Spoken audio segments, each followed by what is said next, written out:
single month.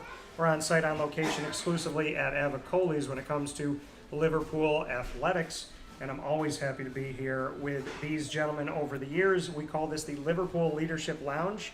I tested my ability to say that multiple times in a row today, and I did not falter. So we have the Superintendent of Schools here for Liverpool, Dan Henner. Congratulations, Dan, because it's the first time I get to introduce you as the official superintendent. Thank you. Yeah, absolutely. And we have Athletic Director Ari Liberman of Liverpool High School here with us, as we are here to speak on the Warriors as well as the community. And we are on site on location once again at Avicolli's, the corner of Route 57 and Wetzel Road in Liverpool, New York. And Wake Up Call, very happy to be here with you. So, gentlemen, how are you? Thanks, Dan. Great to have you have us on the show. Dan, congrats to you as well. Yeah, we're looking forward to this. Should be some great conversations today. Yeah, you know, we have this, we've done the Liverpool Leadership Lounge for a while. Gives us an opportunity to get a background of what's going on. We've had a lot of coaches here, we've had a lot of student athletes sit in these chairs. We've had a lot of success. And the last team that I had sitting here with me was the Liverpool softball team, which got to go all the way to Long Island and fight toward a state championship opportunity. So very, very happy with what's been going on. We know Ryan Blackwell handles his business with boys basketball. We know that you made a nice hire with girls. Last time we were here was who's going to be the girls basketball coach, and we've seen a lot of success with that as well. And we have a new football coach, a lot of good things to talk about, and some building stuff that we're going to be talking about as well. So, Ari, I guess I'll start with you here, because last time we were here, I was asked the question, and they actually wrote in and said, ask him who the girls basketball coach is going to be. So, tell me your thoughts now that we're a season in. So Erin Chirac is our girls basketball coach. As you know, you've had them on the show. Right. She did a great job this year, taking over a program that had a ton of talent. Yeah. She really builds great relationships with the kids. I think it's worked out well so far. She does a ton for the youth. Very active in the elementary schools. You know, trying to just always increase the participation of our female girls basketball players. Yeah, and Erin Chirac, good personality too. So she seems to bring that energy. So there's a lot to build off of on that. I like the way that she handled the team. Seemed very structured too when I had him out here. Very structured, always positive. You know, that's one of the things about coming on your show. You promote positivity, you know, and that's what Liverpool's about. So, and Erin's one of those people as well. Ryan Blackwell, you know, not many people know him here in our community. We have to jog them up on it, you know. So in my opinion, one of our best Syracuse alum when it comes to the basketball side of things, and then obviously what he's done with Liverpool and bringing them to states, and just, I mean, a guy who's on the show a lot, Charles Pride, who will always be connected to our beautiful community, and we appreciate Charles for all that he's done. So a lot of good stuff on that side of it as well. What is it like having Ryan Blackwell in the building? I know that you guys have a good relationship, but there's something to be said about walking into the gym and just seeing one of those Syracuse, you know, positive players, really good people in the community, strong coach, and he's just casually working out, waving to people, doing his thing. It's nice to have that back in the community. I know he's been here for a few years, but there's something to be said about walking into a gym and seeing one of those guys. You know, it's been a while. You know, he's a great friend of mine. Yeah. But now it's been 7 years, and he is a part of Liverpool. And I think he's, you know, obviously doing great things, you know, for all our kids, you know, like kindergarten through 12th grade, kids that he's impacting right now. And Dan, for you, like you said, congratulations officially that we get to do this. Mark Potter has sat in with me for a while, and you've sat in and you've been here on all of those nights. So what can you say about Mark and what he's meant to you, and how did he pass the baton? Well, Mark and I have been friends, colleagues with each other for close to 20 years. I think in another interview, someone asked me if I was going to miss Mark. Yeah. And quite honestly, from a day-to-day point of view, I've seen Mark. I'm going to miss Mark. You know, his leadership, his experience, the confidence that the community had in him. He's a valuable resource to the Liverpool community, Yeah. but I'm really confident that, quite honestly, my relationship with Mark, he's a phone call away. Yeah. I've told people that I honestly believe that On Friday nights when we're having Friday night football games, Mark and I will still be standing many of those nights at the 20-yard line together, talking about the great week, talking about the great football teams that we're going to have. I'm thinking that he'll still be joining me in the gym for a lot of our athletic events up on the track. So I really don't think that Mark will be that far away. It'll just be a different relationship moving forward, and I think we're both looking forward to that. What has he said to you about it? It's not an easy thing to let go of that, right? It's not, and when you're the superintendent of schools, it's a big job, it's a lot of people, it's a lot of work, it's probably not an easy thing to let go of. I think, knowing Mark like I do, Mark's has an adventurous way about him, so I think Mark's always looking for the next challenge. So I do know that I think his wife has some lists of things for him to do, and I also think that he has some challenges that he wants to accomplish outside of Liverpool. But I also think one of the challenges that is also coming back at time to time to mentor not just me, but Mark's was our former athletic director at one time. I know he not just has a incredible relationship with me, but with Ari as well, and with so many of the administrators in Liverpool, that we all have a great relationship with Mark. So as far as passing the baton, I just think that it was very natural for both of us, and I think he's eager to take on some of these new challenges. So I think that the glass is more than half full. How do you say? I mean, you don't say goodbye. Obviously, it's a friend. But how do you say, like, hey, let's meet for lunch, and you can hear us talk about it, but you don't have to worry about it anymore? What'd you say, Ari? I say it's going to be interesting. I can't wait to find out. I know that Dan and I will both stay, in close contact with Mark. I'm pretty sure of it. Yeah, and stepping into this role, being the deputy for these past few years now, you've gotten to learn a lot of different things. What was the best lesson or two that's preparing you for where you are right now? I think the best lesson was the opportunity to work with the community on the development of Education 2020. It was something that we started in 2018 that we're actually implementing for the most part this coming September. Yeah. And Dr. Potter had the vision of letting me facilitate that with the community. So, in 70 plus community meetings that we had, it was an opportunity not just for me to get to know the community, but for the community to get to know me to get to know the community. Yeah. It was a great process of listening and learning, and I really think it's going to give me the greatest chance of success over the next few years having that experience. And for you, how would you describe yourself as a leader? What would you say leadership-wise? And you can be sure I'm going to ask your partner here, but how would you describe yourself as a leader? Well, I think innovation is really important to me. Our children's success is, the top of the crust.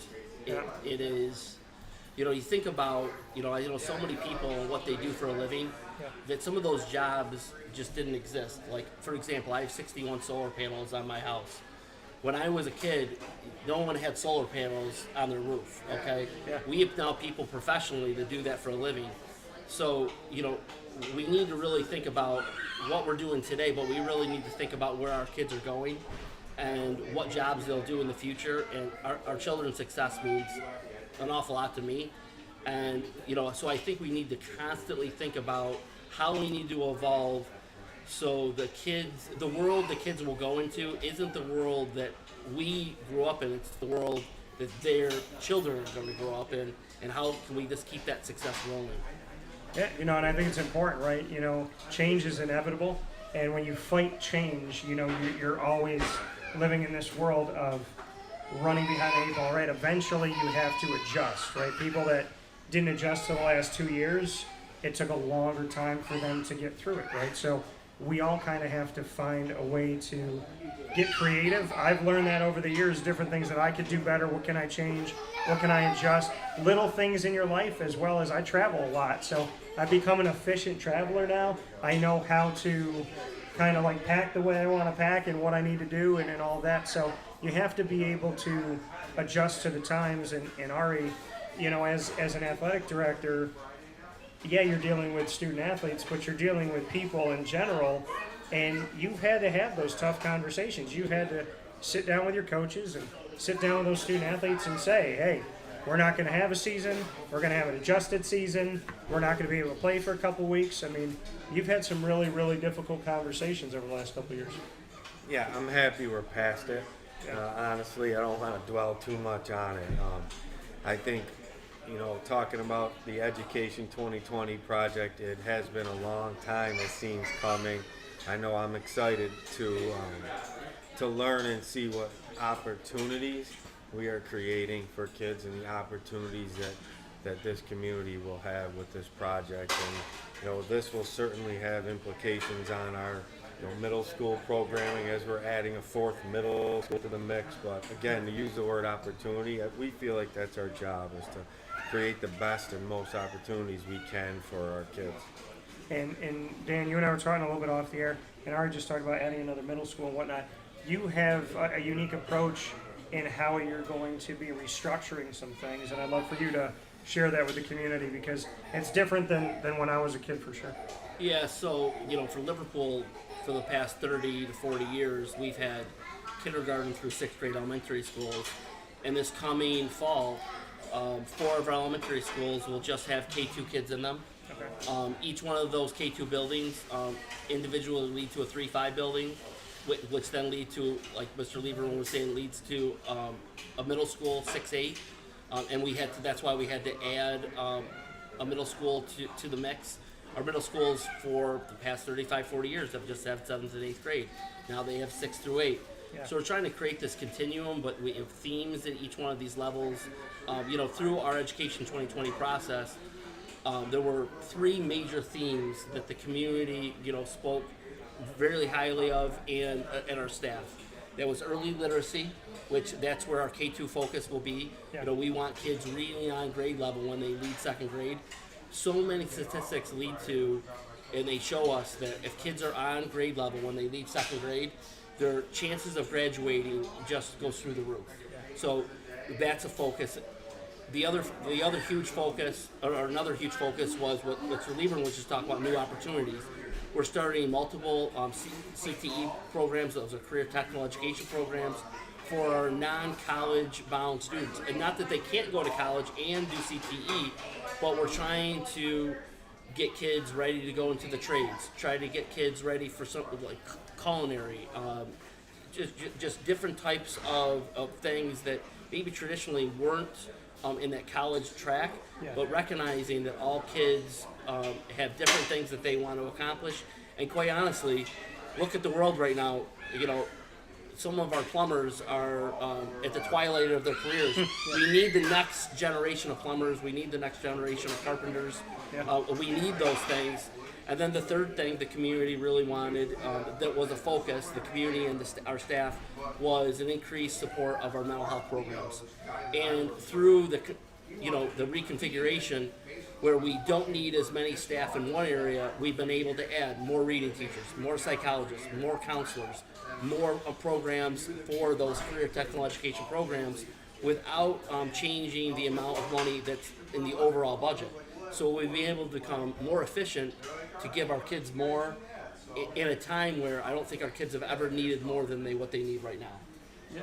And I think there was a lot, obviously within that, in this Education 2020 program and whatnot. And like you said, listening to the community, listening to what parents were thinking, and what the future is going to look like and what it's going to be, and how we're going to attack it. I love, and in the world of sports right now that we're seeing, like with realignment and all this, and NIL and the transfer portal, as I always say, you have to have like preconceived issues to create preconceived solutions. And I think a lot of people that falter don't think about the preconceived potential problems because then they don't have the solutions. You just described, okay, this is where we feel like we can help the future, not just the present. Let's not be short-sighted, and let's help 10 years down the road, 15 years down the road, so that our kids will be set up to give back to our community in a positive way, in a fruitful way. It takes a lot to be a leader in that sense. Yeah, it does. And, you know, one of the recurring themes that I keep hearing from staff members this summer and from community members that I, you know, rub elbows with, there's no doubt next year is going to be entirely different. You know, our transportation systems, a lot of our education programs, how we've done things in Liverpool for 35, 40 years is going to be different next year. One of the keys is going to be is how we come together as a community. I think we have a great plan. There's so many people that have laid out different things for their departments, for their grade levels, and we have a great plan. But we all know there's going to be the unpredictable things that just happen. We're working with kids. Yeah. And that's going to be the strength of this community, the strength of our staff, is how do we come together in adversity. And there's no doubt there's going to be things that we can't predict, but it's how we pull together, seeing the value of this plan. Is there enough value to pull through the struggle? And I believe the answer is yes, or we wouldn't have done it. But by no means are we expecting to pitch a perfect game. There's going to be growing pains with all of this. But at the end of the day, we look back to why are we doing this? We're doing this to advance our kids into the future. And truly, I think that Liverpool has a lot of courage to move forward with this plan. And, you know, as the superintendent, I'm encouraged by the fact that we have such a great plan and we're willing to take this, I guess, calculated risk for our kids. Here in the Liverpool Leadership Lounge at Avicolli's on the corner of Route 57 Wetzel Road in Liverpool, New York. Myself, Dan Tortora, your host for Wake Up Call, here with Superintendent of Schools Dan Henner and Athletics Director Ari Liberman. Ari, you heard so much there with Education 2020. You brought it up a little bit here. What has been your overall take on it and its value, and maybe to accentuate some of the things that Dan had spoken about?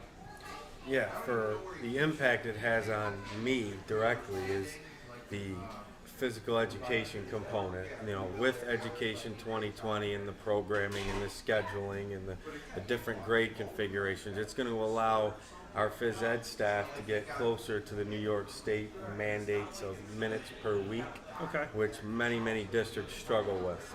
And with this is just one thing.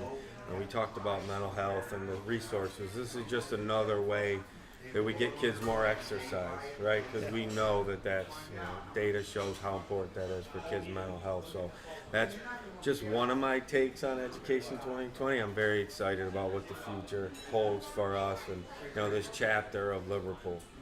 And, you know, you look at Liverpool High School, and you and I spoke about during this pandemic that there were all these negative things that people were focusing on, and appreciate what you said before when you said you're a positive show, we're a positive place, and so you and I work together positively in this community, and you know, Mark's been here, you've been here, Dan, to talk about finding the positive, right? Talking about the issues, talking about the things, the tasks at hand, but looking for a positive solution. Because in my opinion, there's two types of people. There's the people that focus on the problem and the people that focus on the solution. So in this world that we've been living in, Liverpool High School got to do something that was so incredible. And I said this to you early on, is you were upgrading at a time where people were saying, are we going to stay open? Do we have enough? Can we handle this? And everybody was inside and they were nervous. You got to continue to work and build. And so when people started to come outside, it was an immediate positive in the community for people to go, wow, we feel like we've lost everything. And then they look at Liverpool, and in my opinion, they're like, oh, so Liverpool went from a high school to a college. I mean, it just evolved that when people got to come out of their doors, especially in this community, the talk was so positive here. And that's had to mean so much to you to be a beacon of hope, especially these last 2 years. Oh, I've said this to you before a number of times. You know, it means everything to me that we were able to do what we did. It was just incredible, you know, and without the support of the community, you know, we would never have been able to do that project. So, yes, it certainly was remarkable that we did it. I enjoyed it. I learned a ton. But again, without the support of the community and the board and Dr. Potter, and I mean, we had a team that, you know, we had a team. And we have another exciting project coming up. Talk about that for athletics. So We do have another project coming up that's going to include some pretty serious upgrades at the stadium itself, an artificial turf softball field, an artificial turf baseball field, and, some of the other things that go along with it. We really just started scratching the surface on the project, but since he brought it up, that's going to be. Well, I our community, certainly, it's on the community. Again, Yeah, the our community community supported supported this it. project. Yep. So, yes, my eyes certainly light up for those things, and I certainly can't wait. And I did ask this before, and I guess I'll ask it again. Is there a piece of the old court that you have tucked away in your office somewhere that I can put in the studio? Because I know they've been repurposed all over the building. I am confident that I can get you a piece of that court. Okay. Because what I love when you walk in is when you see that Warriors logo that's on the court like that right before. I mean, you brought me through a walkthrough when we could, right? When we were able to like wear masks and walk around and whatnot. You were great about getting me in there and bringing me around the facilities. And I have easily been blown away. I told you this before, and I'll say it again. Like, it doesn't only look like a college or university, but it looks better than some of these schools that I've been to. You know, you look at some D3 programs, some D2 programs, and even, you look at some of like the D1 that are trying to do things in the community and whatnot. What you did to upgrade and what you have, the sleekness of it, the efficiency of it, the fan involvement of it, even when you walk out and you just see the Liverpool Warriors right outside the basketball court and volleyball court that's just down that, and just interviewing Ryan in front of that. There's just certain things that are aesthetically pleasing that weren't there before. And, you kind of talked about being a kid in the candy store, but it's got to be great to be at Liverpool High School because you're evolving to a place where I've been around the block for almost 19 years of broadcasting. I can tell you, I look at facilities and I don't look at divisions or high school, college, whatever. I just look at the place. You have some of the nicest digs that I think some of the high school kids or college kids that I know would have been like, I would have loved to play within that world, but I know that there's some kids in college right now that if they saw those facilities would say, well, why don't we have that at this level? So kudos to all of you and to the community for supporting the fact that they wanted it to happen. Yeah, go ahead, Jay. I mean, absolutely. I mean, we are really excited. I mean, you're talking about Liverpool High School. One of the other things that we're going to be adding to the high school is our, main classroom area that's referred to as the stacks. Yeah. They haven't been remodeled since the 1960s. So part of that project, when we do the artificial turf that Mr. Lieberman was talking about, we're going to also remodel our stacks, our regular classrooms at the high school. Quite honestly, when we finish this project, probably better than 90% of the building will be totally remodeled, and it won't feel like that high school from the 1960s anymore. It's really going to feel like, hopefully, the building that will evolve and be part of the Liverpool community for the next 20, 30 years. So this is really an exciting time. So as much as you were just talking about the last project, in another year we'll be digging into this next project for the next 2-3 years. Yeah. So, when we hit the end of this decade, really, the decade of the 2020s is really going to be the decade, just like the 1960s when the building was built. This is going to be the decade where the building was it's almost like Yankee Stadium. The house that Ruth built, it's going to be kind of like the house that Potter built. So we'll have a little fun with Mark right now. So. But it'll be, and the community support is what's making that happen. But we talked about, again, what the kids need in the future. Yeah. The kids need, relevant facilities to learn all of these new trades and new programs. And this project will give our students those relevant facilities to go with our new curriculums.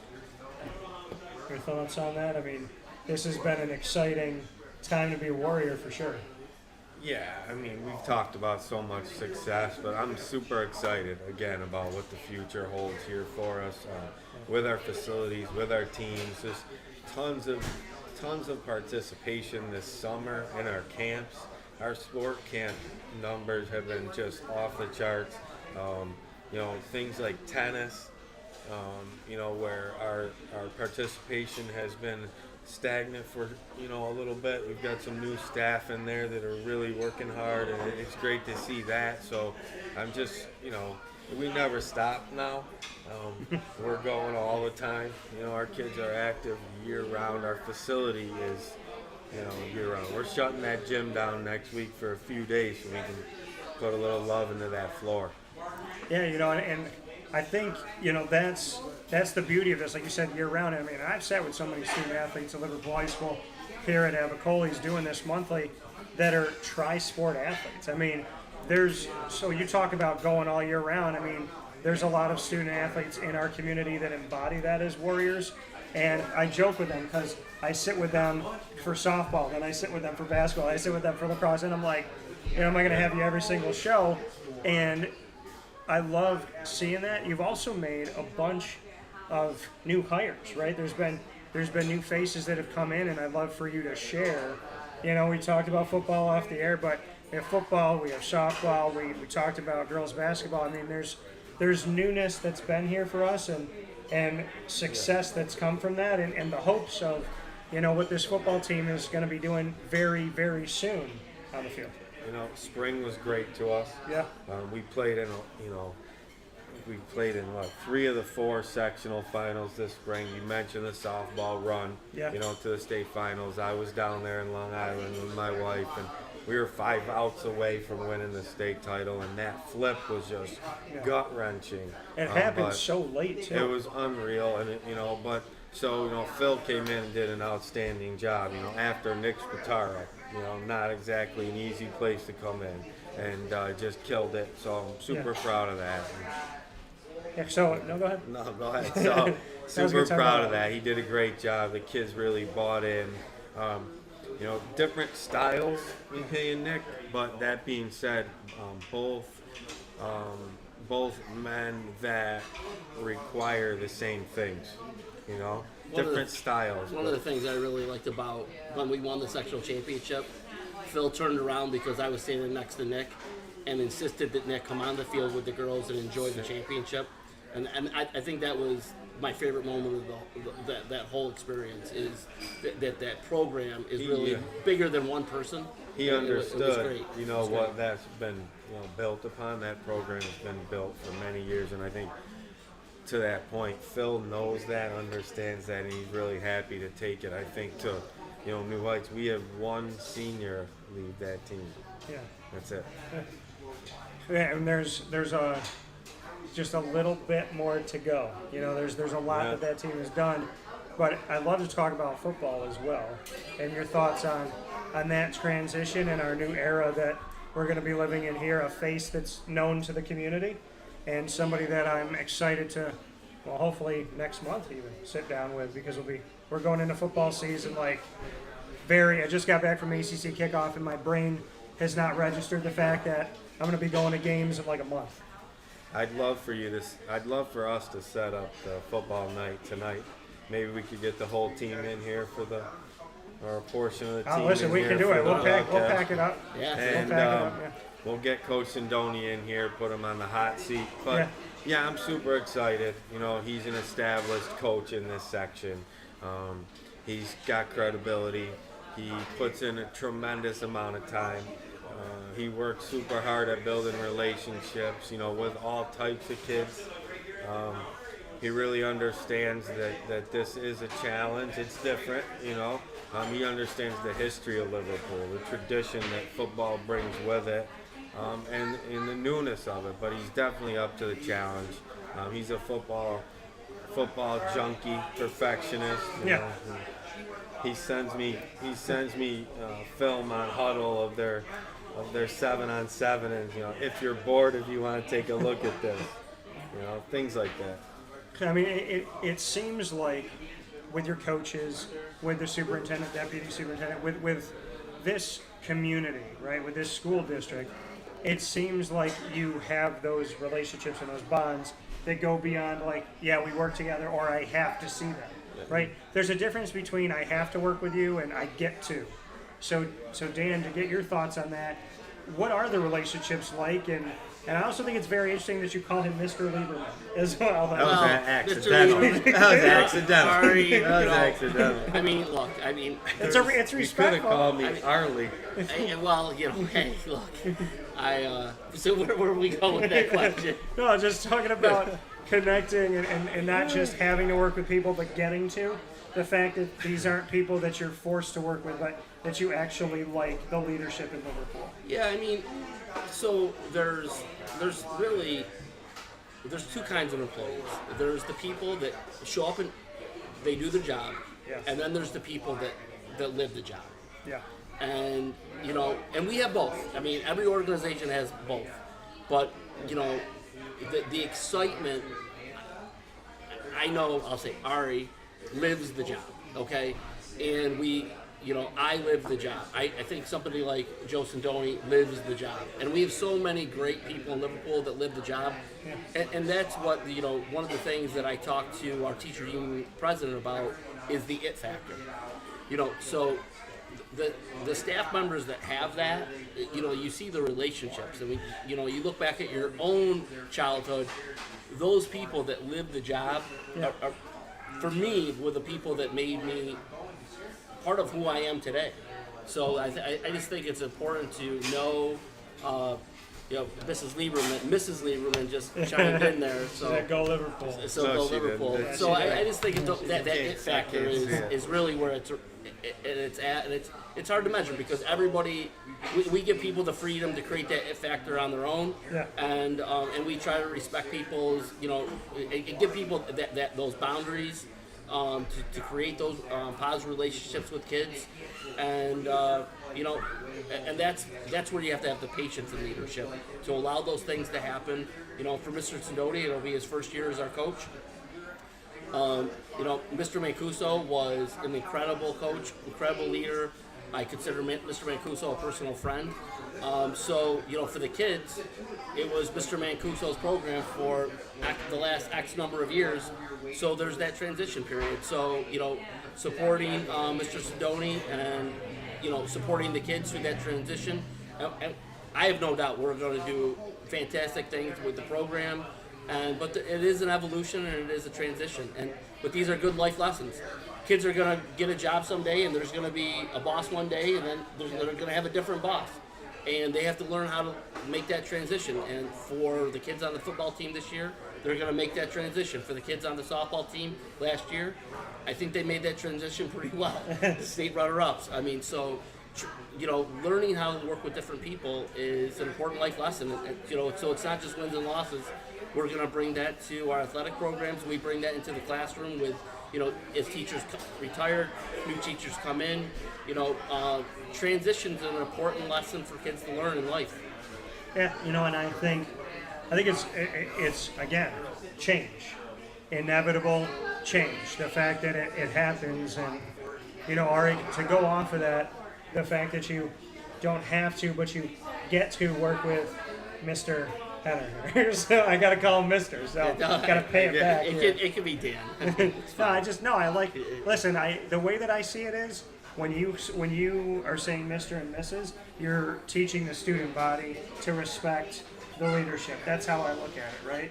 Because it's nice to see that. And I mean, listen, the kids come in here and they call me Mr. Tortora, and I feel like a kid. I'm a big kid. So when I hear that from them, it's so weird. Oh, Mr. Tortora, thank you for having me on your show. My intern, who I've known since she was 12 years old, she's graduated from where she is. She's going to another school now to play basketball.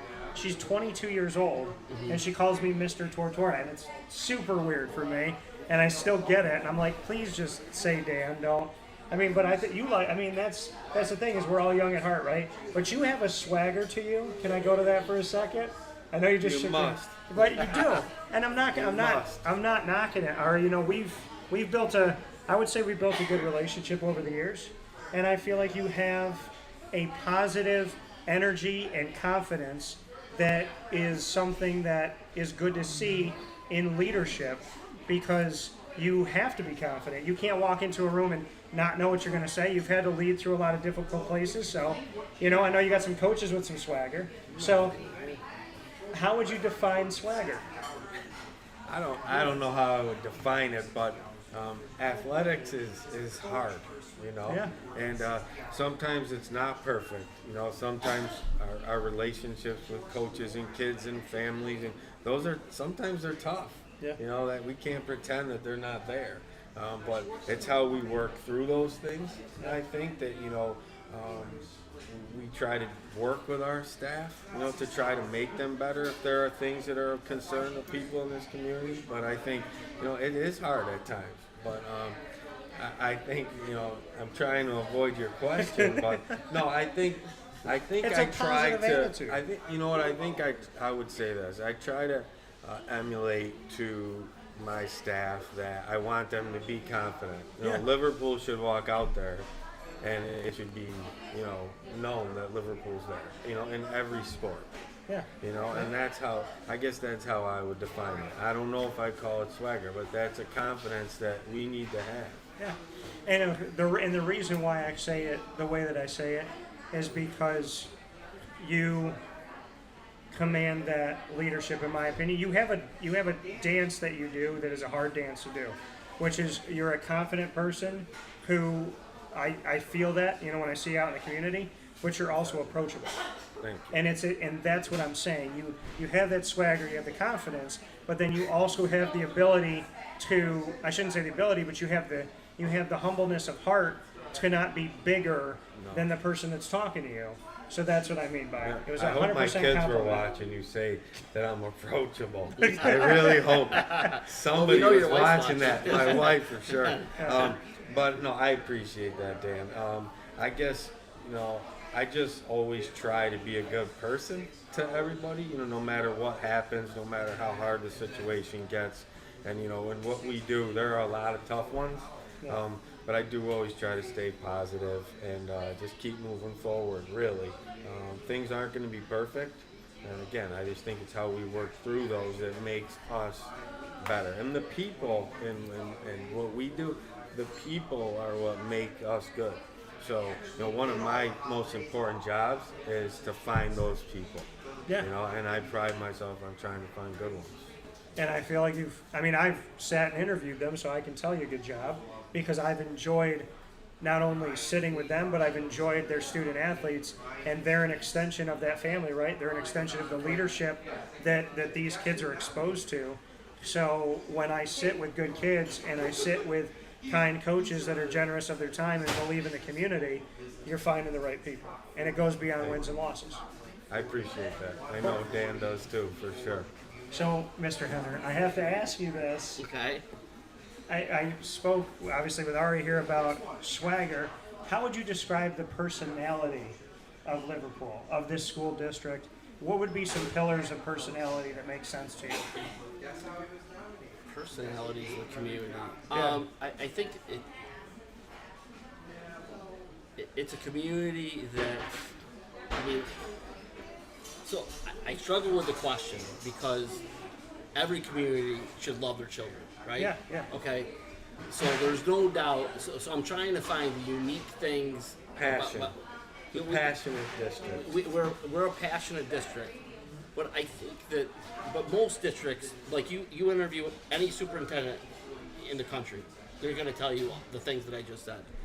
I think one of the things that sets our district apart is the outside the box people that I've got to meet that have said certain things to me personally, to, you know, you just talked about swagger, to pick me up when, you know, because this is a tough time in public education and this is a tough time in the world, and we have a group of people that really care about not just our kids, but they care about our teachers, they care about our staff. Yeah.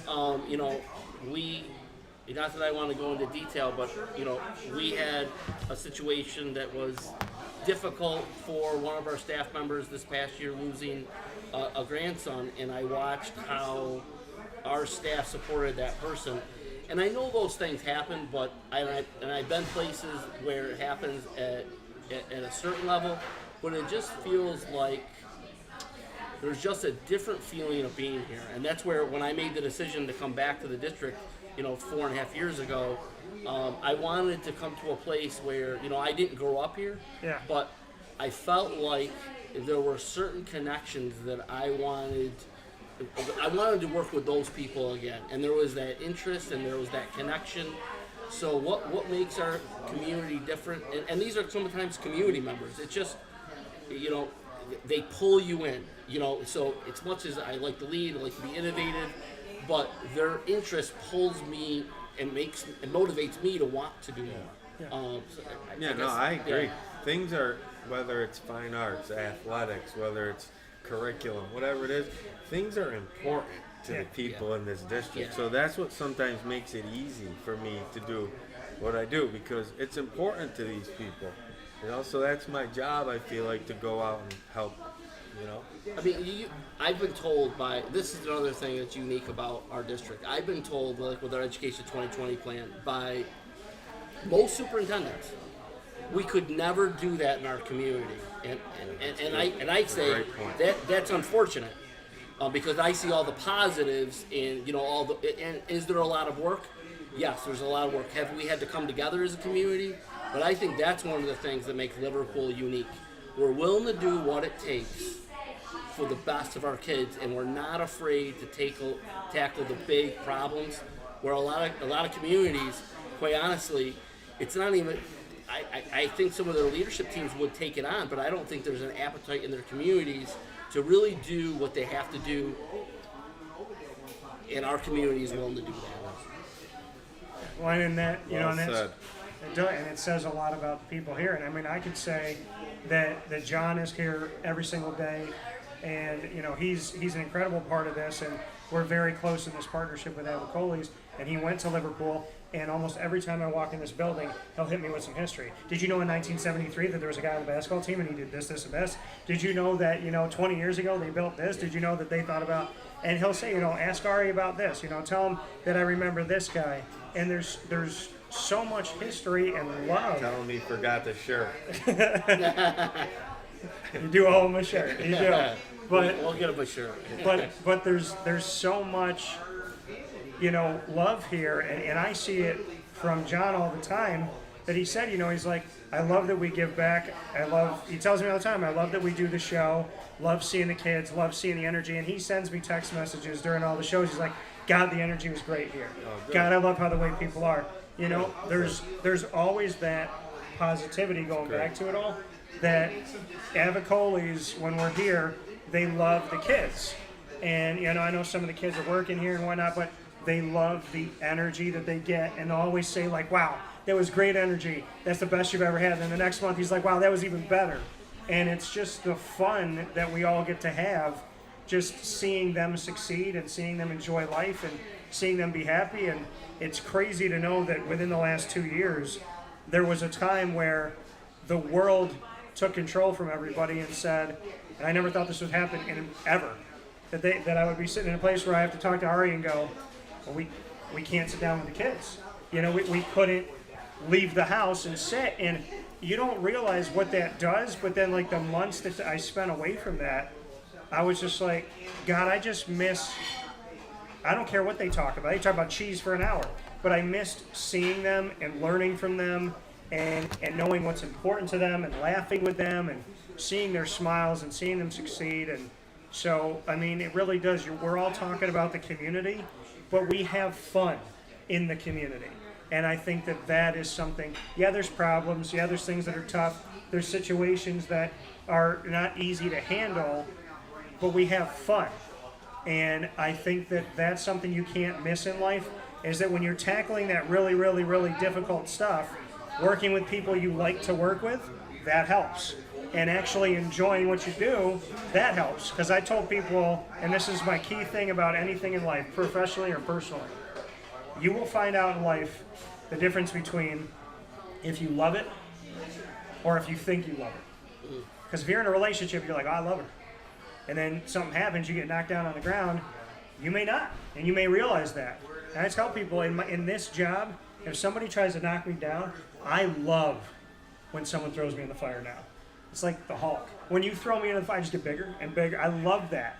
But in the beginning, when you get hit, it's like, well, what am I going to do? I got back up. But then when I my dad would say, work a job for the sake of making money, and something would happen to the job 2 months in, and I'm like, I don't want to be here. Because you know the difference between if you love it or if you think you love it. And you've been passionate for many years that I've talked to you. And we talked when you first got to Liverpool. And I love seeing that passion and that excitement. And then I get passionate about it. So, you know, I mean, I know it's hard, but I think it's fair to say that you both enjoy what you're doing and you enjoy where you're doing it. Well, we better enjoy it because I think I can speak for Ari here. Our family and what we believe in comes first. Yeah. But second is the school district. Okay. And like for me, third is the Buffalo Bills, of course. But they're gonna be all right this year. Okay. They're gonna be all right. But no, honestly, number one,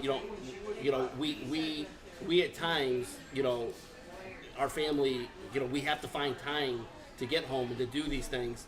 Because quite honestly, when you look at 24 hours in the typical day, we spend the majority of our time, and then when you subtract the amount of time that we sleep, okay, we actually spend the majority of the time in the school district with this community, with our kids. So when you say the fun part and the love part of the job, we better love what we do because for me, it fuels me coming back, and I think same thing with Ari. I mean, we really... And I think so many of our staff members in the district, when you think about the amount of hours in a day and what we really get to spend at home, eating dinner, when you subtract out that time that you're sleeping, you're really, the majority of your day you're spending, at work. It's just reality. I don't get to subtract much time sleeping because I don't sleep much, but I spend most of the time doing what I love and loving what I do.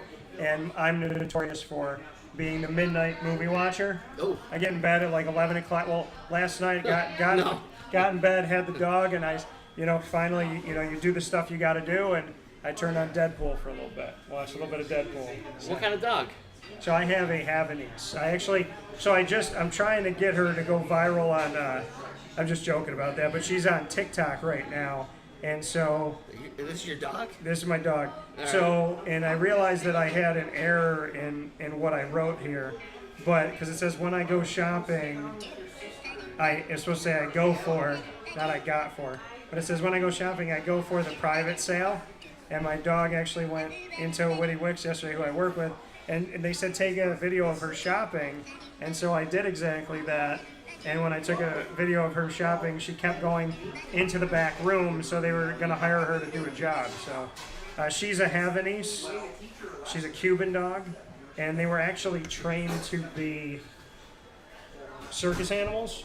So she can actually stand up and not only stand on her hind legs, but she can walk forwards and backwards on her hind legs for like minutes at a time, which is pretty insane. All right, so if you're gonna show your pups, you asked, I gotta show all her. right, I gotta show my Lily pups. is my dog. I gotta show my pups here. Okay. So this is actually my mom, my wife. My mom's holding one of the dogs. The smaller dog next to my wife is Charlie. My mom's holding Oliver.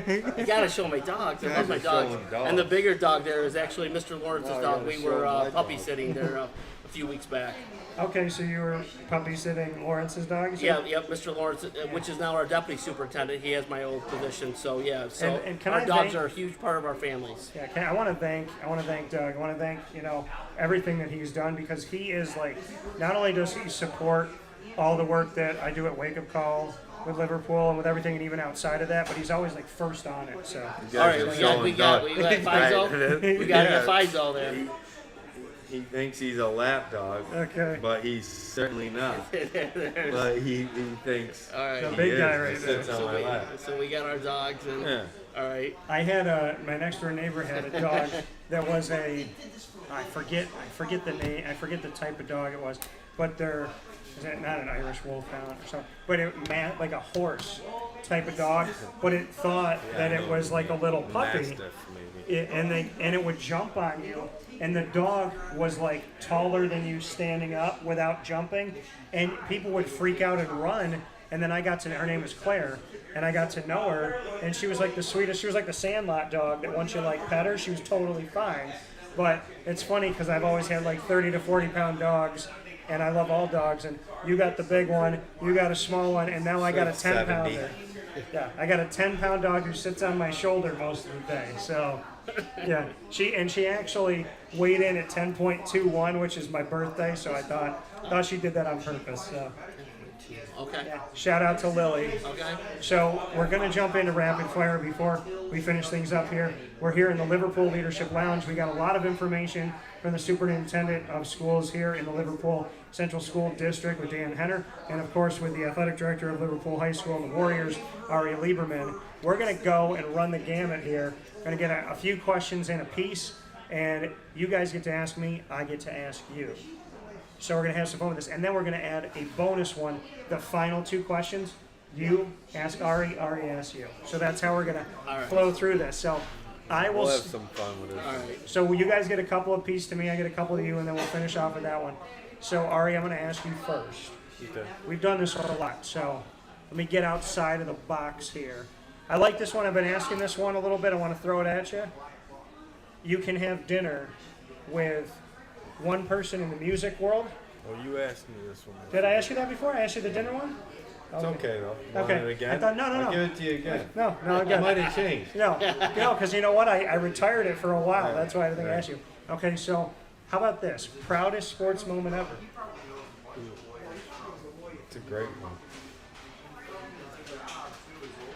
I would have to say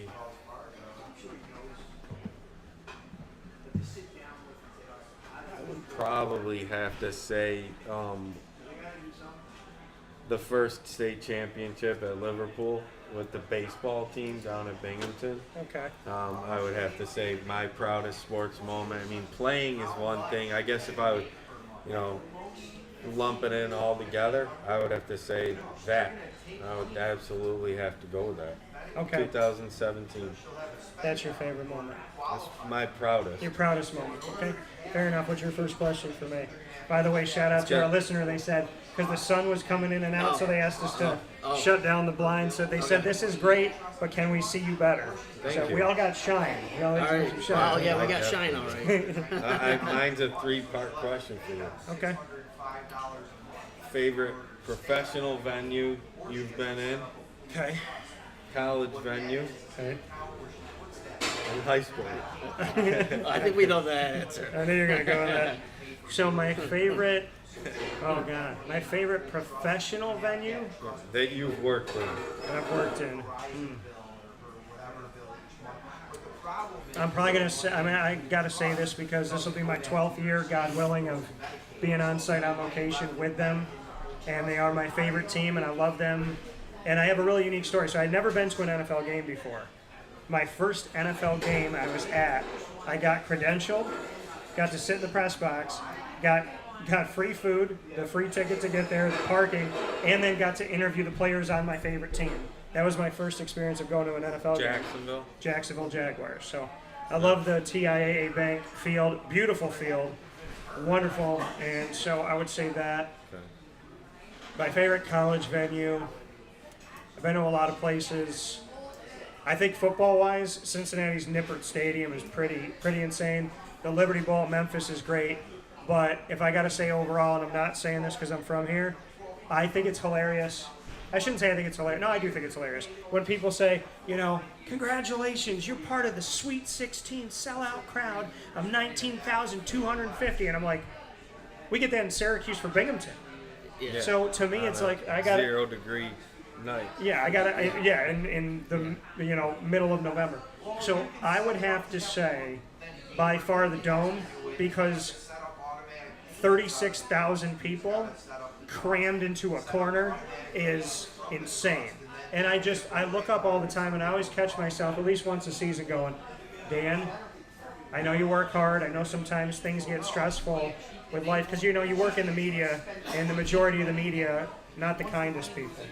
And so you're sitting around these people that, are not the greatest to players and coaches, and I don't like, I don't like that because I stick up for players and coaches. And so you're sitting in that room, and sometimes, you get there in that moment, and you look up, and I'm like, I got to thank God that I was born here. Like could have been born anywhere in the world. I was born here in Syracuse, New York, with the Dome, which I consider to be one of the greatest places ever.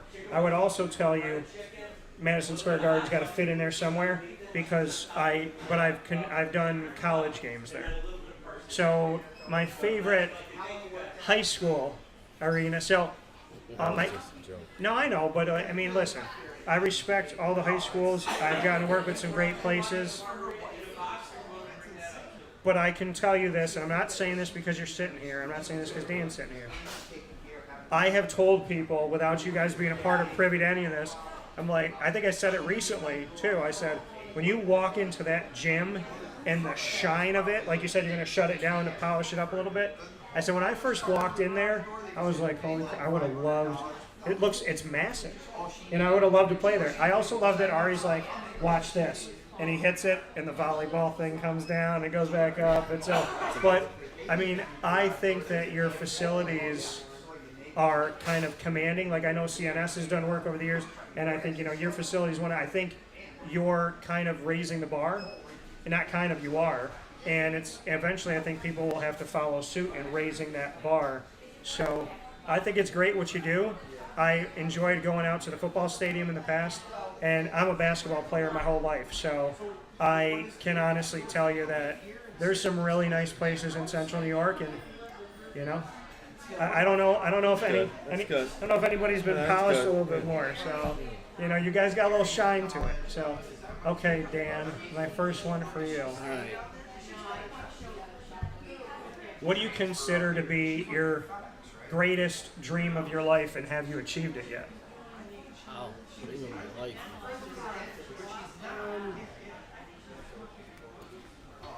It's a tough question for me because I've always just kind of set goals year by year, and dream of my life. I would say, I've always talked about it. I don't know if it's possible, but I would like to visit every ballpark in the country, every professional ballpark in the country. I've had that thought too. At this stage of my life, with the hours that I was just outlining that I work, I don't know if it's possible, but I do try to make a few different stadiums every year. So yeah, I would say visiting all the professional stadiums in the country would be my ultimate dream. Okay.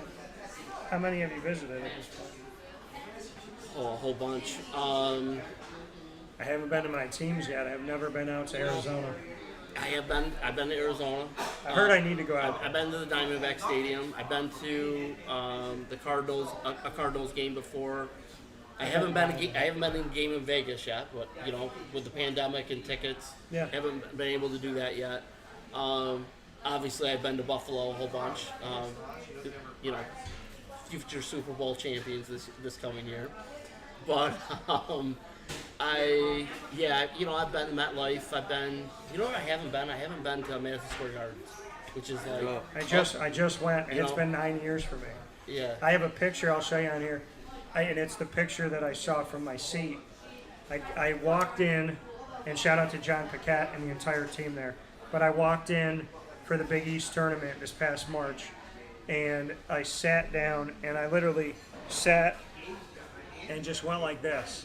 And just that one movement, looked up at the ceiling, and I felt it inside of me, felt it on my body, and I went, there is literally no place like this. Like, I felt the energy of, like, I don't know if there's a better venue in the world than to sit in there. Like, it's just a different, and like the saddest thing is, like, so I was doing the ACC tournament in Brooklyn at the Barclays. The Barclays is great too, and so I'm doing the ACC in the Big East, and I got like sad because they show the best moments, and Jim Boeheim's still on the screen. They still show Syracuse, still show Pitt, still show all that, and I just remember thinking to myself, like, we're never gonna have the Syracuse Big East. Yeah. And the only other time I've been to the Garden for those games was the last year Syracuse was in it. So I've been to the Garden for this year's tournament, the last one that Syracuse was in. I went for the Walking Dead premiere at New York Comic Con, and the first time I ever went was during the NFL draft, when the NFL draft used to be there. So you have Garden's to go. great. Yeah. So I'll get there. You have no choice. I'll You get have to there. go. I'll get there. So question for you. Yes.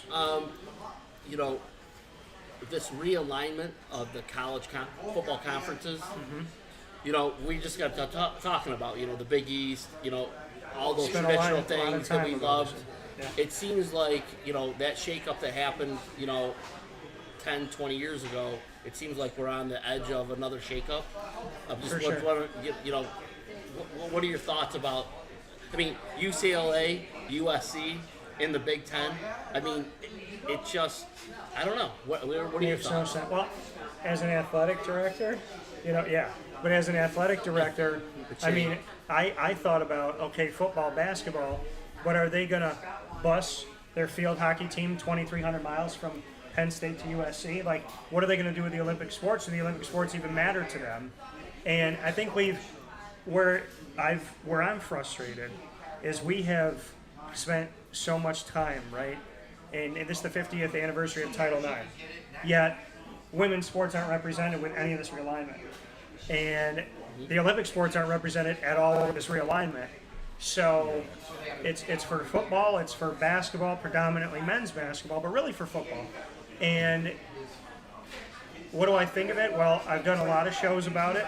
I've made a lot of predictions. I have a whole roadmap of what I think.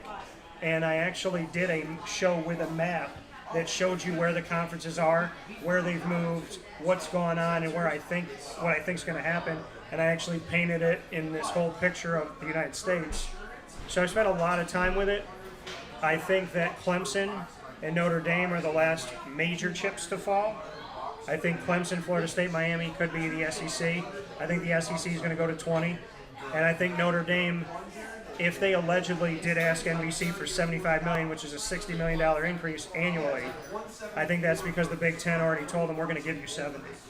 So, and I've likened Notre Dame's situation with the ACC. Remember, the ACC or the Big East brought in Notre Dame for all sports but football. And I think the whole plan was, if we get them in for almost everything, we'll eventually wear them down. Didn't work. Big East died. So now the ACC comes in, and they're doing the same thing for a decade with Notre Dame, and it's not working. And will this kill the ACC? Because I think that the ACC and Notre Dame, I liken it to somebody who is trying to date somebody, trying to date them. They let you go out with them. They let you spend money on them. They let you kiss them on the cheek. They let you hold their hand, but they won't let you kiss them on the mouth. And you can't be their girlfriend, or you can't be their boyfriend. But you could take them out, and you could spend money, and they keep going, maybe I'll go to the dance with you. And then they call you up and say, I'm sleeping with the Big Ten. And that's where I feel this could go. If it goes anywhere, I think it's one of these, like, thanks ACC for all those free dinners. We're going to the Big Ten. And those are more chips to fall. I think the Mountain West should bond with the Pac-12. It creates instant rivalries with Colorado State, Utah and Utah State. And I think the Big Ten is trying to follow the SEC to what I said was going to happen a year ago, which the SEC will create its own league. And I think there'll be 3 tiers to Division I. There'll be the SEC, maybe the SEC Big Ten, all the other like the ACC, the Mountain West, and all the ones that are left of the FBS, and then the FCS. There'll be 3 Division I levels. And I think you might see the SEC play a tournament, the Big Ten play a tournament, and then their winners will play each other for the true title. But I think the SEC or the ACC is in a place right now where the worst action is inaction. And if they don't make a move, I think they're going to get left behind. The Big Ten cut off the head of the Pac-12. The SEC cut off the head of the Big 12. They didn't take from them. They took their identifiers. Yes. And the ACC's done nothing. Well, you can't take the head of the Pac-12 now because it's gone. You can't take the head of the Big 12 because it's gone. You can't take the head of the Big 10 or the SEC because you're not powerful enough to do that. So the only moves that the ACC can make are smaller moves, unless it's Notre Dame. So they really have only 2 things to do. Keep Clemson happy and get Notre Dame. Beyond that, the ACC might get left behind, and I don't want to see that happen. Football, you brought that up earlier. Football, Yeah. and no way they keep Clemson happy, and there's no way Notre Dame comes either. I think Clemson and Florida State have already had those conversations. I think Miami has too. That's my opinion. That's what I think. My final question for you since you put me on the spot, who's your favorite local broadcaster? That is so not fair. No. You, without a doubt, you. Don't lie to You me. know, I have to say you. No, I'll go back to the positivity. You know, Yeah. I do obviously talk to lots of different people, Yeah. but you know, oftentimes there's reasons for those discussions that are not always positive. And you know, that's the thing. Again, like I mentioned earlier, why we like doing this and we love having the kids on is that it's only positive, you know, that we're talking about. It's promotion of our teams, it's promotion of our staff, you know, our community. It's all good stuff. It's, you know, obviously Avicolli's, it's great when kids come out and eat.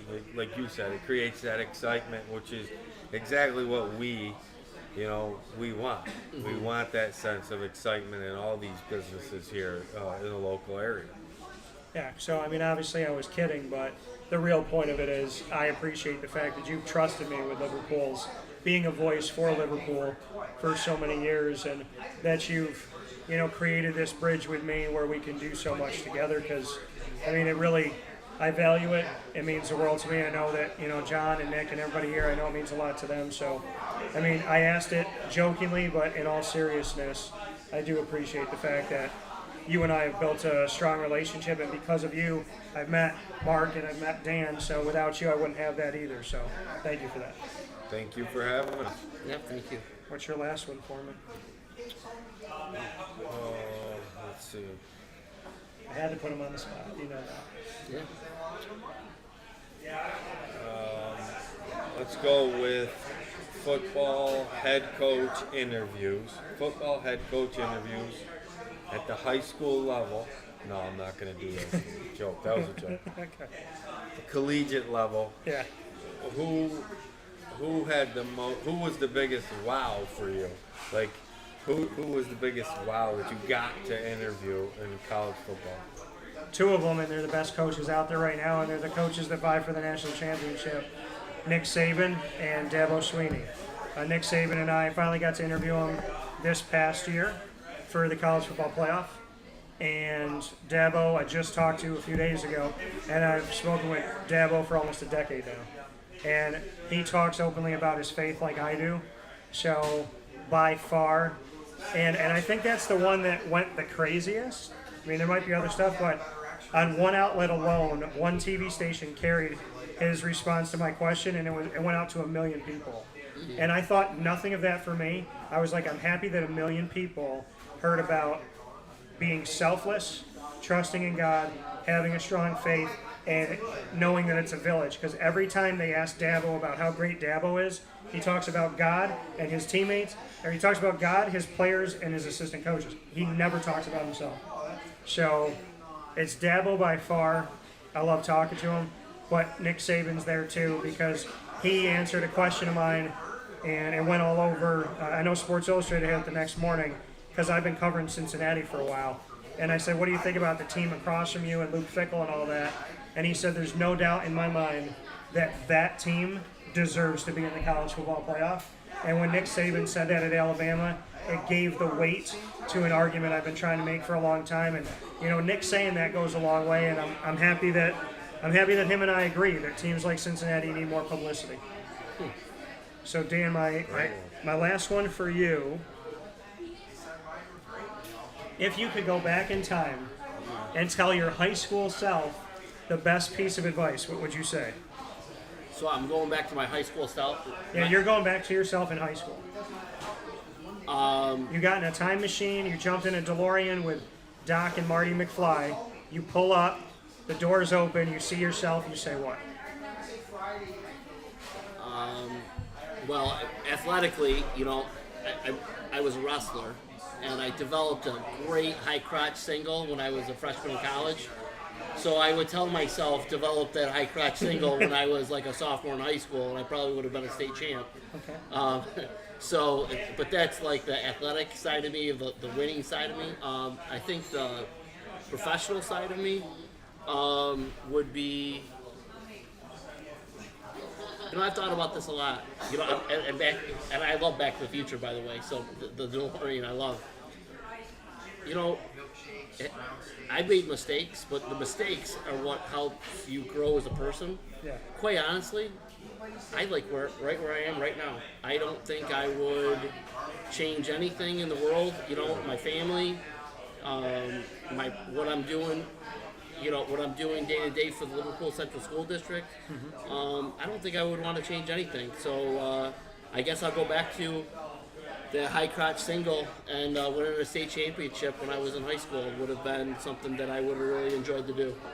I like that. Okay, what's your last one for me?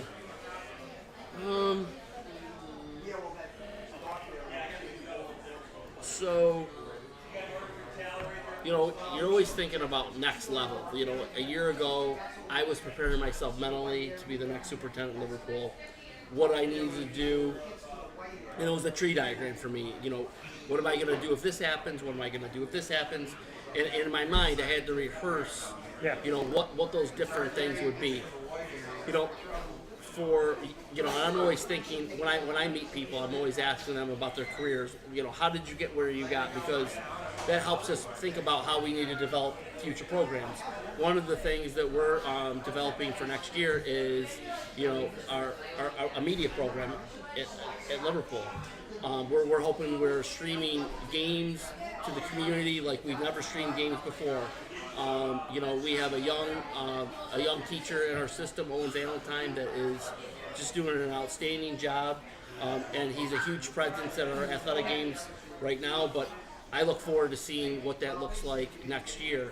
Yeah. So for you, you know, and where you are at your career, you were telling me that, you know, this your company, 10 years old. Yeah. So what are some of the next things that you're looking towards, that you're kind of mind mapping? You know, so as kids are thinking, hey, I want to be the next Dante Toro, you know, what are some of the things that, you know, you're thinking about doing next? Well, I mean, it's a great question. I've barely scratched the surface, and it'll be 19 years broadcasting in November, and so I've now broadcasted longer than I haven't in my life, which is crazy, and 10 years old of my business, and a lot of people know sports. You know, I think the entertainment side of it, we're growing that. We've interviewed actors and actresses and illustrators and writers. I know your son is heavily involved in the world of entertainment, and I would like to get into directing. What I would like to do is I would like to act and screenwrite, and then I'd like to eventually direct some pieces. I've had some experience acting, I've had some experience screenwriting, so I'd love to do that. And I mean, I was a director in school, but not for like theatrical stuff. So I would love to work in that world. I know I can breathe it into existence. I will work on a Marvel movie. I know that'll happen. So, and I got to be an extra in The Amazing Spider-Man 2, so that was fun. And I would say, you know, comedy is a big part of my life. Stand-up comedy is something that everybody that knows me well said, like, from when I was 10 years old, they're like, when are you going to just do it? And it's going to be an extension of me out to a different world. You know, I'm a family-friendly show, and I'm continuing to be a family-friendly, but I have a lot of crazy ex-girlfriends, and I got a lot of stories to tell. And so I tell a lot of things about life, and I ad-lib a lot. So I think there's that world, there's the music world, there's the movie world, there's the stand-up comedy. And, you know, I'm pushing myself on what I want to do with my network, how I want to expand my reach, how I want to get out to people. We added a bunch of avenues. We could put them up on the screen right now. But, you know, we know at least that you can get Wake Up Call on Amazon Music, Audible, iHeartRadio, iTunes, and Apple Podcasts, MixLR, Player FM, Podbean, Podvine, TuneIn, Spotify, Stitcher, YouTube. You can ask Alexa and your Google devices to play the latest episode of Wake Up Call today in Tortora, and they'll do that as well. So, you know, I just think more of just looking at some things behind the scenes of expanding our channels, our reach, and how we do it. I love what I'm doing now. I love how I push myself, and every year we get a little bit better. I get a little bit stronger. I get a little bit smarter, and we, you know, always have been going up. And I would just say, you know, I want to branch out into more things that I'm in love with. You know, I think Superpowered Pop has a team now. Comic Book Trails has come up now, and I think I really need to look at acting I think I really need to look at screenwriting, and I really need to take the comedy pieces you get and let you see it. You know, there might be some parental advisory, but it'll be fun. So we'll have a good time. That's awesome. Thanks, Dan. Yeah, thank you. So that leaves you guys to duke it out here. Dan, you can ask Ari a question. I got one for you. Oh, wait, you gotta go first. You can go first. Favorite late night TV show host? Current late night host. Oh, current? Current late night host. Oh. That you like. It's tough. Well, I was about to say David Letterman, but then you kind of took that away from me. We can go because with I that don't- one too. well, We can go with Quite honestly, previous. I don't right, all stay right, we'll up go with late that. enough. I mean, All that's right. going back to my college days when I actually stayed up to watch that stuff. You ever seen James Corden? No. I like Dan? James. Yeah. I mean, like Jimmy James Kimmel. No, it's not Jimmy Kimmel. Who? Jimmy Fallon? Jimmy Fallon. He comes to the SU games. He did. Yeah. So yeah, I don't really, I haven't really stayed go up to with watch him. the show, but go with he's him. been to the Dome, so and he's a Cuse fan, a little bit anyways. He's a you know, Raheem so- Christmas fan. Yeah. I'll take David Letterman. Okay. Yeah. So now I have to ask Ari a question. All right. So he asked me. I like that he asked you the late night because of the three of us, I'm the one that stays up late. Yeah. I would say what watch about it. favorite all time You like stay up sitcom? late? You know, favorite all time. Or when you were a kid, what was your favorite? Not now. What was your I would favorite have as to a kid? go. I mean, I love Seinfeld because now my kids have an appreciation for it and they've Okay. watched it on Netflix. But my memories of watching Cheers with my father Yes. are tremendous at 9 o'clock on Thursday nights. Yes. So I would have to go with that. Yeah. Cheers. That's what I was. Just because of it's a great time in my life, great Yeah. memory. Have you ever been to Cheers? In I Boston? have. Yes, I have. Oh, Okay. yeah. Yeah. Yeah, I think we've been spoiled. I was spoiled as a kid with the television that was on back then. So I had Boy Meets World, I had Family Matters, Full House. Every TV show had a message, and I watched Cheers. I watched Coach. I remember watching Coach Coach. is a great one. Remember Hey. Family Ties? That wasn't I that watched- before or after Cheers? So I watched. I'm trying to remember. I watched for- Family Ties. Before. I watched. What was the other one? There's Family Ties. I watched Perfect Strangers. Yep. And what's the one besides Family Ties? I always forget. Different strokes. I did see that, but Different strokes. there's Family Ties and there's one that was just like it. Oh my gosh, what was it? Got me. Oh, Cosby Show? No, but the Family Ties, is that the one that Michael J. Fox was in? Yes. Okay. Yes. So I yeah, did he watch was Alex that. P. Keaton. He was the young Republican. Yes. Future young Republicans like president or whatever he Yeah. was. So I did like watching that. But I mean, all those shows, Step by Step. Yeah. I'm still a Boy Yep. Meets World fan. Yep. And I got to meet my first crush my whole life. I was covering a Comic-Con in New York, the New York Comic-Con with Superpowered Pop, my entertainment show. And I got to not only meet and talk with, but I got to interview Ben Savage, who plays Corey, Oh yeah. and then Eric's played by Will Friedle, and then my childhood crush. I got to interview Danielle Fishel, who plays Topanga. Okay. And the funniest thing in the world, and I kid you not, and I have no problem saying this on the air. So I was married at the time, and I didn't really know where it was going to go, and it wasn't in a good place. And I remember I met. Talking the interview or your marriage? No, my marriage. So, Oh. so I met Topanga, and I sent the picture to my mom. I met Topanga, and I came home, and literally, it had nothing to do with that, obviously. And so that marriage ended right after I met my childhood celebrity crush. So I felt like it was fitting for her to leave and for Topanga to come into my life. So she's happily married, Danielle Fishel, but she's a sweetheart, very humble. And the story she told me of anything was she told me about her trip to Buffalo she never forgot. So I Really? thought that was pretty cool. Did you go to a Bills game? No, She missed out then. yeah, she was with her mom. But yeah, so I think the Topanga thing was fun. So with that being said, Alright. Dan Henner, the superintendent of schools here in the Liverpool Central School District.